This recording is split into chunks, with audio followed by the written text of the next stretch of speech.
This is how I ended up living and working in a castle in Italy. I normally live in my van all over the UK, and though I travel to Europe, the UK is where I grew up. I was, however, born in Italy, and this is the Castello di Montecuccolo, and it is just 15 minutes up the hill from where I was born in northern Italy. And because I'm a photographer and videographer and work in digital marketing, I said I'd give the owner a hand with some of his content and branding. So here's what I did in the first 4 days living and working at the castle, starting most importantly with lunch. We ate some crescentina with this lard with rosemary and salt, and then some gnocco frito and this amazing pudding with grappa. And then I got to work exploring and photographing the castle. It has this most amazing view and it's ideal for weddings. It does medieval reenactment events. And Daniele, who runs the castle, had arranged for some of his friends to come for a medieval dinner that evening, all dressed up in their armour. We ate a proper feast, and sometimes he does weekends like this with craftsmen, musicians, reenactors, performers. And at about midnight, the guides took us on a tour of the old prison, where you can see the etchings and carvings that the prisoners left when they were in here.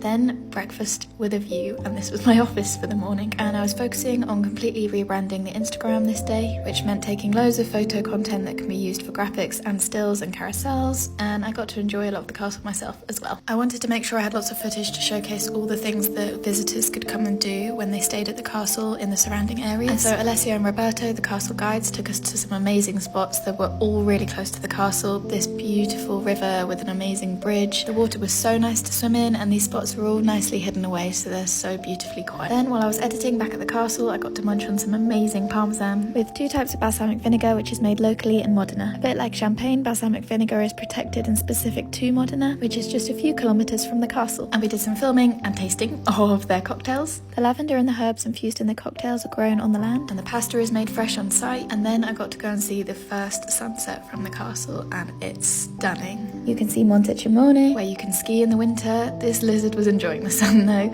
and you can come visit the castle in winter as well when it's covered in snow. But the good smells got me back to the kitchen, and this is how you make gnocco frito. After making your dough, you fry it in hot oil. Daniele keeps a carrot in the oil so that it never burns, and you flip it, it puffs up, and then you can put whatever you like on it, mortadella, parma ham. Daniele does lots of the cooking here himself, and if you come and stay at the castle, rest assured you're going to be full of authentic, filling, amazing Italian food. The last thing I filmed this evening was some good steak, cooked simply and not for long in honey, garlic and salt. Here's one of the resident cats the next morning. And then inside the castle, there are bedrooms, the restaurant, but there's also a museum and this amazing collection of animal life. They're stunning. And then this is Rio Lonato, another really local wild swimming spot, and the colour of the water was insane. It was so nice to swim in here, and just a little bit further down, if you walked, there were some waterfalls and a place with loads of little tadpoles. Also, how fun is this water bottle holder? I'm so bad at drinking enough water because I hate carrying stuff around with me, so this overcomes that. Then after that, for our last day, we went to Seramazzoni, which is where I lived from 1999 to 2002 with my family when I was born here. This is the block of flats that me and my mum and dad lived in, and whilst the flat was small, the view was insane. Look at it. And we went for a meal at the place that they used to go called Gallo. Had tortellini with burro and salvia, which is butter and sage, and then ragu. I always love getting 2 pasta courses rather than a main. And then up in the pine forest at the top of the village, they were showing Dead Poets Society on an outdoor cinema screen in Italian. So that was a good test of my understanding of Italian and my memory of the film. And then before we left the next day, we went up onto the very top turret of the castle to see the highest views.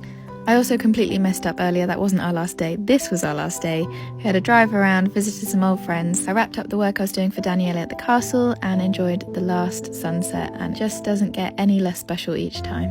I had the castle completely to ourselves this evening, just me and Dad, so I cooked us a meal.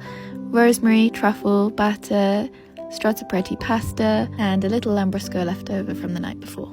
It makes me want to move back and live in Italy so badly. But yeah, that's what it was like living and working in a castle in Italy. This is what the castle looks like at night when the restaurant's all closed and it's just us. Let me know if you've got any questions about the castle, about Italy, about this type of work. Oh, and our hire car had a puncture, of course. Bye!